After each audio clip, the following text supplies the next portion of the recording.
The battlefield stretched endlessly under the crimson sky of Kepler 442b, littered with the twisted remains of ships and soldiers from a dozen different species. The war between the Galactic Coalition and the Void Reapers had raged for 3 standard years, turning this once beautiful world into a graveyard of metal and bone. In the distance, the massive crystalline structures that had once housed the planet's native civilization lay in ruins, their surfaces blackened by plasma fire. Zara 9, a Zenthari war beast, lay motionless beside the wreckage of a Coalition transport. Her sleek, metallic blue fur was matted with dark blood, both her own and that of her enemies. 6 legs that had once carried her across battlefields at incredible speed were now broken and twisted. The neural implants behind her elongated skull flickered weakly, their bioluminescent panels casting faint blue light in the growing darkness. She had been bred for this. Born in the military breeding facilities of Zenthar Prime, genetically modified for enhanced strength, speed, and loyalty. Her kind had served the Coalition faithfully for over 2 centuries, bonding with handlers who became their entire world. Zara 9 remembered her handler, Commander Kex 7, a tall Zenthari with silver markings who had raised her from a pup. They had fought together in 17 major battles, their minds linked through quantum neural interfaces that allowed them to move as one. But Kex 7 was gone now. Zara 9 had felt his life force fade 3 days ago when a Reaper plasma bolt had found its mark. The neural link had shattered, leaving her with a hollow emptiness that hurt worse than her physical wounds. Without her handler, she was nothing more than a broken weapon, abandoned to die on this forsaken world. The evacuation shuttles had come and gone. She had watched from her hiding place as Coalition forces retreated, loading their wounded and valuable equipment. Several times soldiers had passed close enough to see her. A few had even stopped, their various species' eyes meeting hers for brief moments. But war beasts without handlers were considered contaminated, dangerous. The quantum neural interfaces sometimes caused madness when severed, turning loyal companions into unpredictable killers. A Taraxian medic had approached her yesterday, scanning her wounds with a portable medical device. For a moment, Zara 9 had felt hope, but the medic had simply shaken his crystalline head and moved on. The universal translator in her collar had caught fragments of his communication to command. Neural degradation severe, handler deceased. Recommend termination. She had tried to follow the retreating forces, dragging herself across the battlefield on her remaining functional legs. But her strength was failing, and the evacuation ships had lifted off without her. The Coalition had written her off as acceptable losses, another casualty in a war that seemed to have no end. Now she waited for death, alone and forgotten. Her enhanced hearing picked up the distant sounds of Reaper scout drones methodically searching the battlefield for survivors. When they found her, they would either kill her quickly or worse, attempt to harvest her neural implants for their dark purposes. The Reapers had learned to use captured Coalition technology against them, turning their own innovations into weapons of terror. As the twin suns of the Kepler system began to set, painting the sky in shades of orange and purple, Zara 9 closed her eyes and tried to remember happier times. She recalled the training grounds of Zenthar Prime, racing through obstacle courses while Kex 7 cheered her on. She remembered the feeling of complete trust and partnership, the way their minds had flowed together during combat like a perfectly choreographed dance. A sound made her ears twitch. Footsteps, but not the mechanical clicking of Reaper drones. These were organic, measured, careful. She opened her eyes and lifted her head slightly, ignoring the spike of pain that shot through her damaged spine. 3 figures approached through the debris field, moving with the peculiar gait she had learned to associate with one particular species, humans. Zara 9 had encountered humans before, though not often. They were a relatively new species to the Coalition, having joined the galactic community only 50 standard years ago. Most of the older species considered them crude and barbaric, despite their impressive technological advancement. The Xanthari military had been skeptical of human soldiers, viewing their emotional nature and pack-bonding instincts as weaknesses. But Zara 9 remembered something different. During the Battle of Proxima Station, her unit had fought alongside a human regiment. She had watched in fascination as human soldiers repeatedly risked their lives to save wounded comrades, even when tactical doctrine advised retreat. They had a saying that Keck 7 had found amusing: "Leave no one behind." The three humans moved closer, their faces hidden behind combat masks and environmental suits. The lead figure, slightly taller than the others, held some kind of scanning device. The readings must have been interesting because the human stopped abruptly and said something to the others in their rapid musical language. "Jesus Christ, Marcus, look at the size of that thing," one of them said, the universal translator in Zara 9's collar converting the words with a slight delay. "That's a Xanthari war beast. I thought they evacuated all their animals." "Apparently not this one," the leader Marcus replied. He took a step closer, and Zara 9 could see kind brown eyes behind the mask's visor. "Bioscanner shows massive trauma but stable vitals. Neural interfaces are damaged but still partially functional." The third human, whose voice was higher in pitch, spoke with evident emotion. "Look at those wounds. Poor thing's been lying here for days. Why didn't they take it with them?" Marcus knelt down slowly, his hands visible and empty. Zara 9 tensed, ready to defend herself despite her injuries, but something in the human's posture suggested no threat. His movements were careful, respectful, the way Keck 7 had moved around wounded animals in the wild. "Because once their handler dies, they're considered unpredictable," Marcus explained, his voice gentle. "The other species view them as biological weapons that might malfunction. But Earth had war dogs, too, remember? We know what loyalty looks like." Zara 9's enhanced senses detected something unexpected in the human's scent markers. Not fear or disgust, but sadness and determination. These emotions confused her. Why would an alien species feel sympathy for an abandoned war beast? "We can't just leave her here," the high-voiced human said firmly. "The Reaper drones will find her eventually." "We're not leaving her," Marcus replied, reaching slowly into his pack. "But we need to be careful. Xanthari war beasts are incredibly strong, even injured ones. If she sees us as threats—" Zara 9 watched as Marcus produced a small device that she recognized as a medical scanner. He held it up where she could see it, then slowly pointed it in her direction. The scanner hummed quietly, its screen casting blue light that reminded her painfully of her damaged neural implants. "Multiple fractures, severe blood loss, neural trauma," Marcus read from the scanner's display.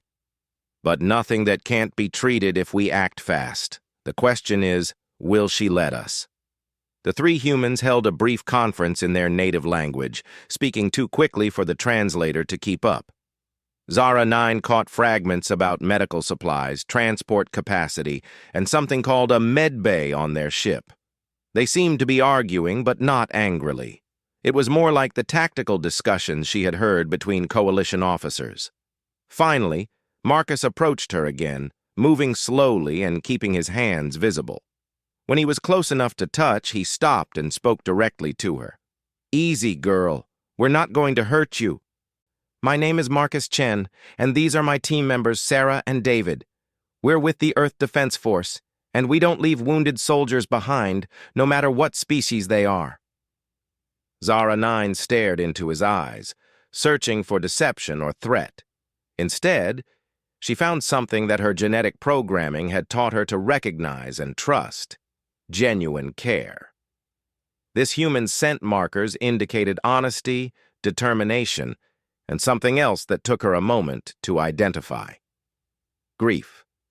This human had lost someone too. Marcus slowly extended his hand, palm up, fingers relaxed. It was a gesture that translated across species, an offer of peace and aid. Zara 9's training screamed warnings about accepting help from unknown entities, but her instincts, the same ones that had helped her bond with Kex 7, recognized something familiar in this strange alien. After a long moment, she lowered her head slightly, the closest thing to acceptance she could manage in her current state. Marcus smiled, and even behind the mask, she could see the genuine relief in his expression. "That's a good girl," he said softly, reaching into his medical kit. "Sarah, get the portable stretcher. David, start prepping the ship for emergency medical procedures. We're taking our new friend home." As the humans began to work around her with practiced efficiency, Zara 9 felt something she hadn't experienced since losing Kex 7. Hope. These strange aliens with their emotional voices and pack-bonding instincts reminded her of something important. In all the galaxy, with all its diverse species and advanced civilizations, sometimes the most primitive trait was also the most valuable. Sometimes compassion was the greatest strength of all. The Reaper drones would arrive soon, but for the first time in days, Zara 9 wasn't afraid. She had found something she thought was lost forever in this universe of cold calculations and tactical withdrawals. She had found someone who cared enough to try. The Earth Defense Force Medical Bay hummed with activity as Chief Medical Officer Dr. Elena Vasquez worked frantically to save the massive alien war beast. 3 days had passed since Marcus Chen's rescue team had brought Zara 9 aboard the EDF cruiser Prometheus, and the injured creature had become the ship's most challenging patient. "Bone density is incredible," Dr. Vasquez muttered, studying the holographic displays showing Zara 9's internal structure. "It's like trying to repair titanium scaffolding. Sarah, increase the osteogenic stimulator to maximum settings." Lieutenant Sarah Park monitored the life support systems that kept the war beast stable during surgery. "Heart rate is elevated but steady. Neural activity is weird, Doc. I'm seeing patterns I've never encountered before." The human medical team had been working around the clock to understand Xanthari physiology. Unlike treating other coalition species, they had no medical databases or treatment protocols for war beasts.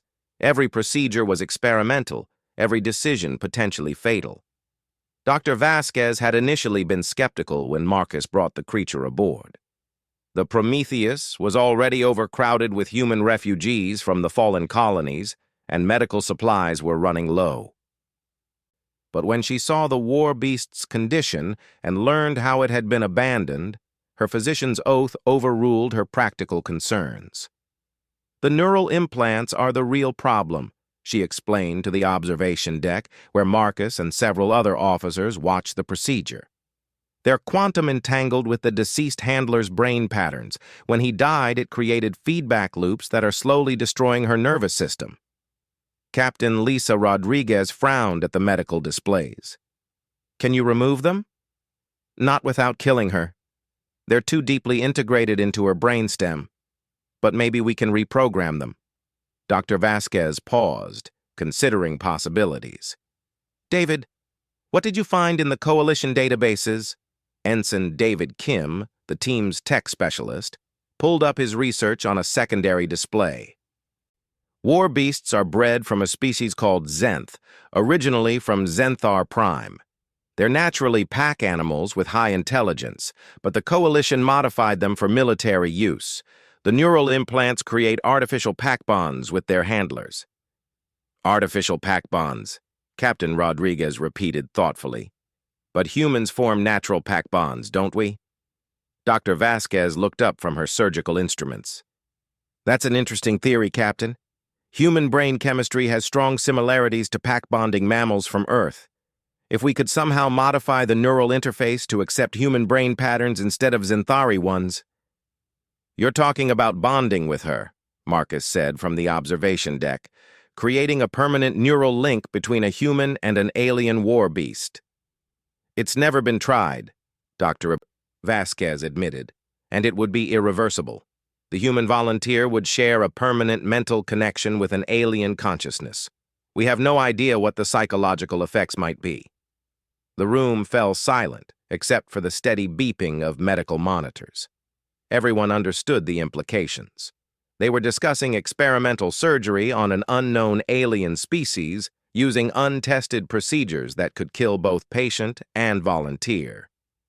Zara 9 stirred slightly on the medical table, her massive form dwarfing the human equipment. Even unconscious and badly injured, she was an impressive sight. Her metallic blue fur caught the medical bay's lights, and her 6 powerful legs spoke of incredible strength and speed. The neural implants behind her skull pulsed weakly, casting faint patterns of light across the surgical instruments. "What about rejection?" Lieutenant Park asked. "Her immune system might attack a human neural pattern as foreign." Dr. Vasquez had been considering the same problem. Actually, the Zenthari appear to have engineered their war beasts specifically to avoid rejection. The neural implants create compatibility fields that override natural immune responses. It's how they can bond with handlers so completely. Marcus stepped closer to the observation window, studying the unconscious creature. During the rescue, he had seen something in her eyes that reminded him of military working dogs from Earth. Intelligence, loyalty, and a deep capacity for trust that had been betrayed by circumstances beyond her control. "What would the volunteer experience?" he asked quietly. "We don't know," Dr. Vasquez replied honestly. "Based on what we've learned about war beast psychology, probably shared emotions, enhanced spatial awareness, possibly even shared memories. The bond is described as incredibly intimate. Handler and beast become parts of a single tactical unit." Captain Rodriguez watched Marcus carefully. She had served with him for 5 years and recognized the expression on his face. "Marcus, you can't be thinking what I think you're thinking." "Someone has to try," Marcus replied. "She saved my life during the evacuation. When those Reaper drones cornered us at the landing zone, she fought them off despite her injuries. She could have escaped, but she protected us instead." The captain sighed. "That was 3 days ago. You never mentioned that in your report." Marcus turned from the window to face his commanding officer. "Because I knew you'd try to talk me out of this. Captain, we've all seen what happens to military animals when they lose their handlers.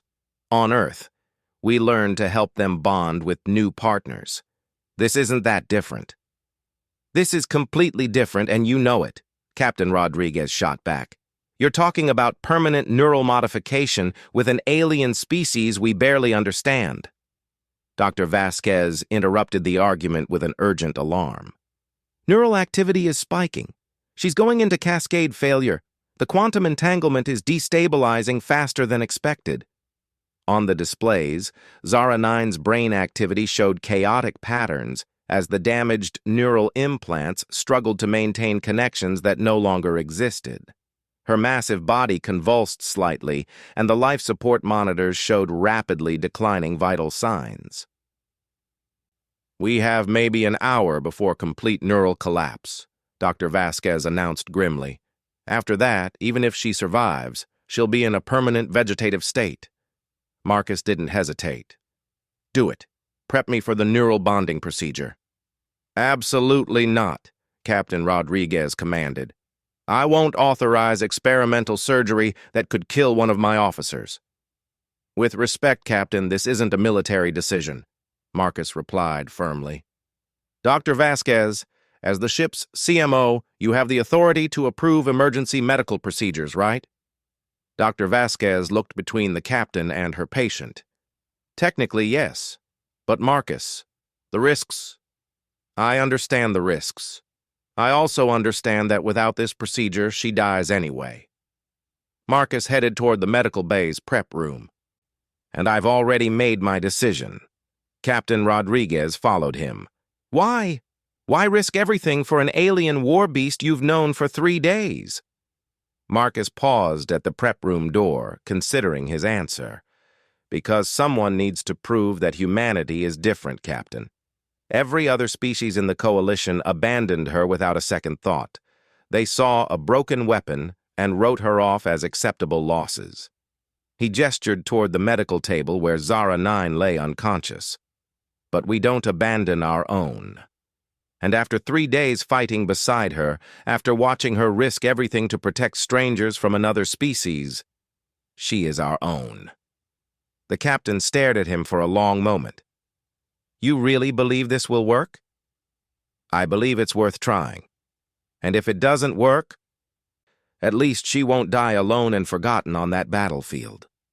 Dr. Vasquez emerged from the surgical area, already preparing for the unprecedented procedure. If we're doing this, we need to move fast. The neural interface needs to establish new quantum pathways before the old ones collapse completely.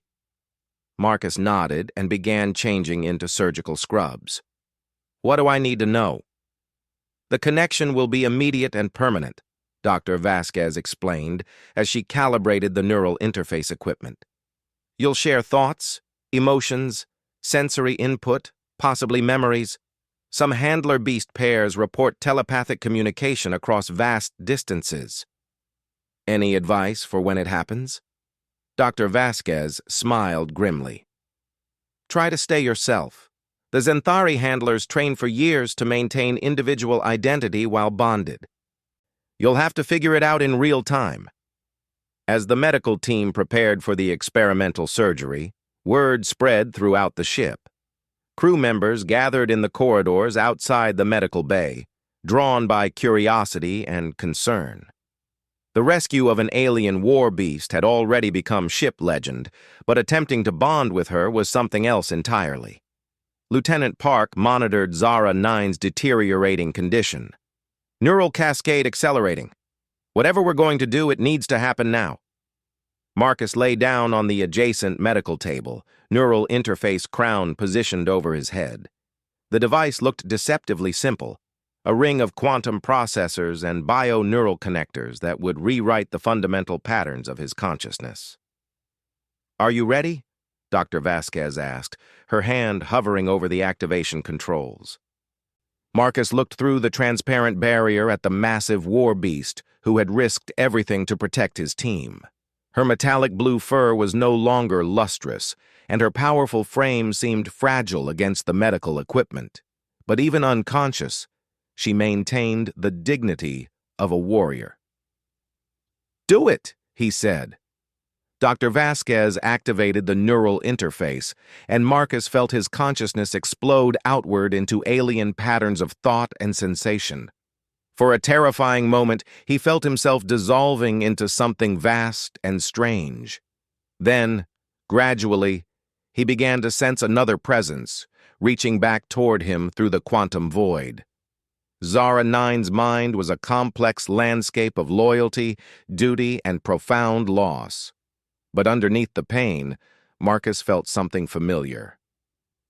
The same protective instincts that drove human soldiers to shield their comrades, the same fierce dedication that made military working dogs loyal until death, the same understanding that family meant more than species or origin. As the neural bond solidified, Marcus felt Zara 9's eyes open for the first time in days. Through her enhanced senses, he experienced the medical bay with startling clarity. Every sound, every scent, every subtle vibration painted a detailed picture of their surroundings. But more than that, he felt her recognition. Her surprise at finding not another Zenthari consciousness, but something entirely different. Something that nonetheless felt like home. The bond was complete. For the first time in the history of two species, human and Zenthari war beast had joined as partners. Whatever came next, they would face it together. In the observation deck, Captain Rodriguez watched her officers' vital signs stabilize alongside those of their unusual patient. She still wasn't sure if Marcus had just saved a life or changed the course of interstellar relations forever. Probably both. The neural bond between Marcus and Zara 9 had been active for 2 weeks when the distress call came through. The EDF cruiser, Prometheus, was patrolling the outer rim of Coalition space when they received an emergency transmission from a Coalition research station on Titan 7. The message was brief and desperate. Reaper forces had overrun the facility, and survivors were trapped in the lower levels.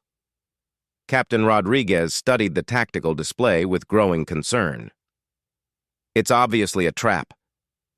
The Reapers are using the survivors as bait to lure Coalition ships into range of their new weapons. Commander Thompson, the ship's tactical officer, nodded grimly. Intelligence suggests they've developed some kind of anti-ship plasma cannon. 3 Coalition vessels have already been destroyed trying to reach that station. Marcus stood at the back of the bridge, Zara 9 beside him. The War Beast's recovery had been remarkable, her enhanced healing factor accelerated by the stable neural connection. She was larger than he had initially realized, standing nearly as tall as his shoulder at her back. Her 6 legs moved with fluid grace, and her metallic blue fur had regained its lustrous sheen. Through their bond, Marcus felt Zara 9's analysis of the tactical situation. Her enhanced senses had been detecting subtle electromagnetic signatures that the ship's sensors missed. Something about the Reaper positions troubled her, though she couldn't articulate exactly what. "Captain," Marcus spoke up, "request permission to take a small team down to the station. Zara and I might be able to get through their defenses where larger ships can't." Captain Rodriguez turned to study the unlikely pair. The neural bond had changed both of them. Marcus moved with enhanced awareness, his reflexes improved by connection to Zara 9's superior nervous system. The War Beast displayed more complex reasoning skills than any previous military animal, influenced by human cognitive patterns. "Absolutely not," the captain replied firmly. "We're not risking our only human Xanthari bonded pair on a suicide mission. With respect—" "Captain, that's exactly what we should be risking them for," interrupted Dr. Vasquez from the science station. "The bond between Marcus and Zara 9 has capabilities we've only begun to explore. Their combined tactical awareness surpasses anything I've seen in the literature." Through their neural link, Marcus felt Zara 9's agreement. More than that, he felt her certainty that they could succeed where others had failed. The War Beast's tactical programming, enhanced by human creativity and adaptability, had already identified 3 possible infiltration routes. "The research station contains critical data on Coalition defensive technologies," Marcus argued. "If the Reapers capture that information intact, they could break through our remaining strongholds within months." Captain Rodriguez considered the implications.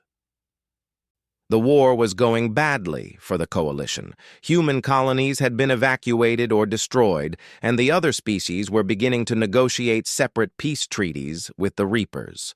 Earth's stubborn refusal to abandon their allies had made them a primary target. "What exactly are you proposing?" she asked reluctantly. Marcus moved to the tactical display, Zara 9 padding silently beside him. Their shared consciousness allowed them to communicate complex ideas without speaking, appearing almost telepathic to outside observers. "Single-ship infiltration using a modified shuttle," Marcus explained.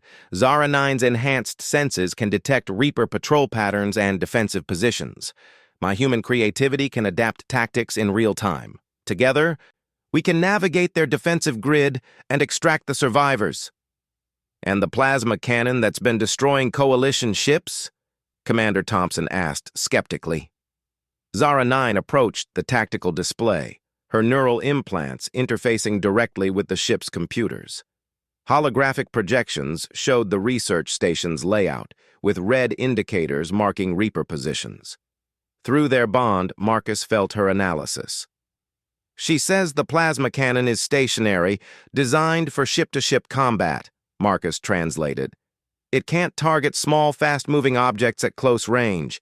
If we get inside their defensive perimeter, it becomes useless." Dr. Vasquez pulled up biological data on their neural bond. Their combined reaction time is 40% faster than baseline human or Xanthari standards. If anyone can pull off this kind of precision flying, it's them.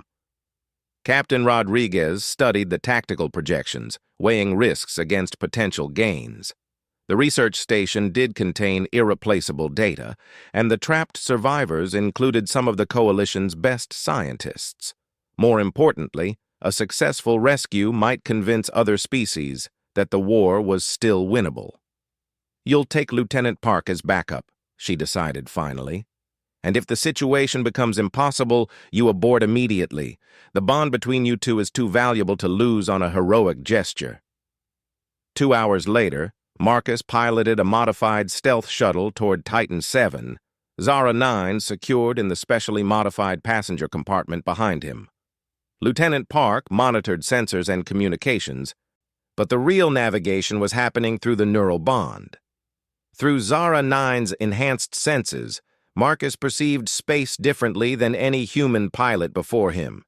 He felt gravitational currents, detected minute variations in electromagnetic fields, sensed the quantum signatures of Reaper technology. The war beast's natural spatial awareness, combined with human intuition, created an entirely new form of space navigation. "Reaper patrol ships, bearing 27 Mark IV, Lieutenant Park reported quietly. "They're running search patterns around the station." Marcus didn't need the sensors to know this. Through Zara 9, he felt the alien ship's presence like heat signatures against his consciousness.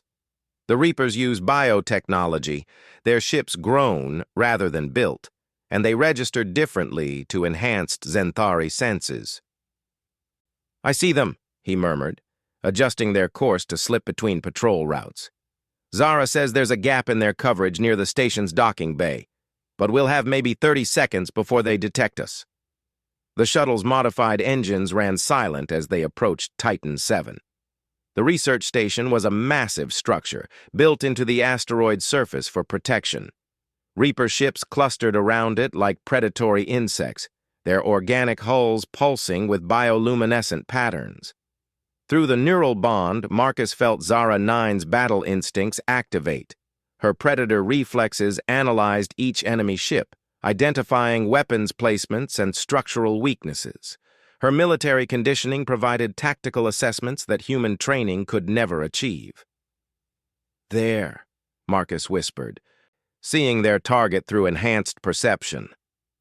"Docking Bay 7 is still intact, but it's crawling with Reaper ground forces." Lieutenant Park checked her weapon systems. "How do we get past them?" Marcus smiled grimly, feeling Zara 9's agreement flow through their bond. "We don't go around them, we go through them." The shuttle accelerated toward the station, its approach vector seemingly random, but actually calculated using Zara 9's enhanced spatial processing. Marcus felt the war beast's confidence merge with his own determination, creating a synergy that neither species could achieve alone. Reaper ships detected them just as they reached the station's defensive perimeter. Plasma bolts erupted around the shuttle, but Marcus's enhanced reflexes kept them ahead of the targeting solutions. Through Zara 9's senses, he felt each energy discharge before it happened, predicting enemy actions based on subtle environmental changes. "They're launching boarding pods," Lieutenant Park warned, "trying to intercept us at the docking bay." Marcus didn't respond verbally. Instead, he felt Zara 9's tactical mind assess the situation and provide solutions. The war beast's combat programming identified the optimal insertion point, while human creativity adapted the plan in real time. The shuttle dove toward the station's surface, using the asteroid's gravity well to accelerate beyond Reaper tracking capabilities.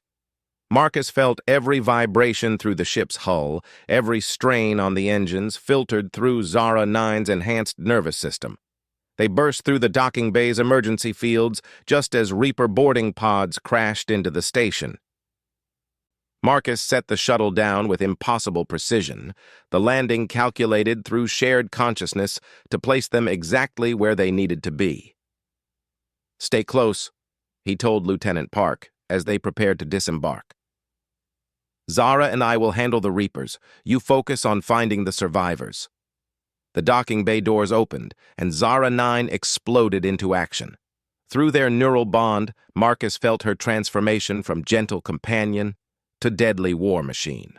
Her enhanced muscles propelled her across the bay with impossible speed, while her tactical programming identified enemy positions through walls and obstacles. Marcus followed, his human weapons training enhanced by Zara 9's spatial awareness. Together, they moved through the station like a single organism, anticipating each other's actions and covering each other's weaknesses. The Reaper forces had expected conventional coalition tactics. They were unprepared for the fluid, adaptive combat style that emerged from human Zenthari cooperation.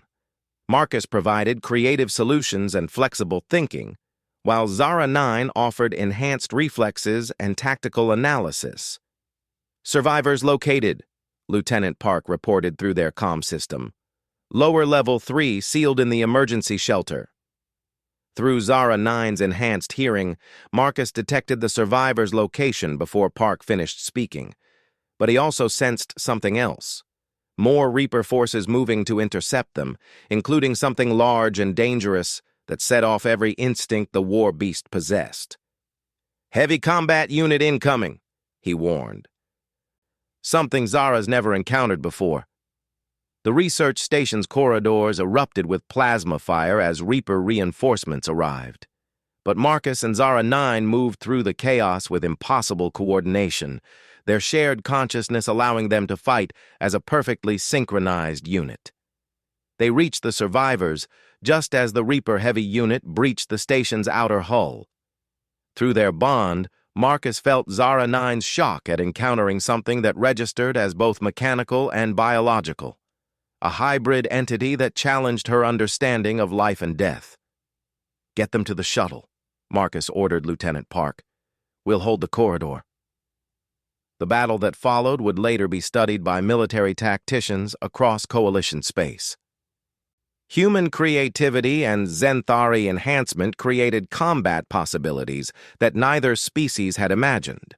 Marcus adapted tactics in real time, while Zara 9 executed them with superhuman precision. When the last survivor was aboard their shuttle, Marcus and Zara 9 fought their way back through the station. The Reaper forces, designed to counter known coalition tactics, struggled to adapt to their hybrid fighting style. The shuttle lifted off just as the station's power core overloaded, denying the Reapers their prize.